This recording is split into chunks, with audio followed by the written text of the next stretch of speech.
Ние како родители и покрај тоа што беше празник, мислам цела група, 27 луѓе, се најдовме, се потпишавме на петиција веднаш упатена до општината. Значи, сите не поддржуваат, не се само тие 27 што беа тука. Истото тоа писмо со пропратно писмо, истата таа петиција ние ја пративме и до Министерството за труд и социјална политика и посебно до секторот за детска заштита. Нас општината ни одговара со некој известување дека директорката има пулно право да прави како сака, како таа што смета дека е во ред за објектот, но и дека нашата учителка се менува со учителка со повеќе годишно работно искуство од неа. Забележувате дека ги исцрпиле сите институционални форми.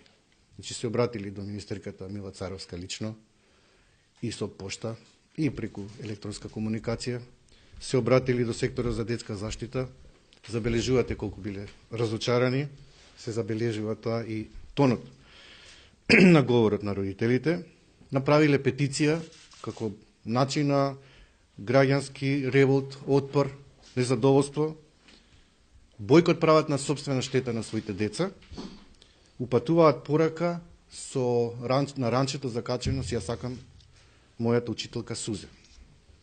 Кои други форми да ги употребат овие родители, освен сега да ја добиеме од вас медиумската поддршка, за да ги вразумиме институциите да се стават во функција на најдобар интерес на детето.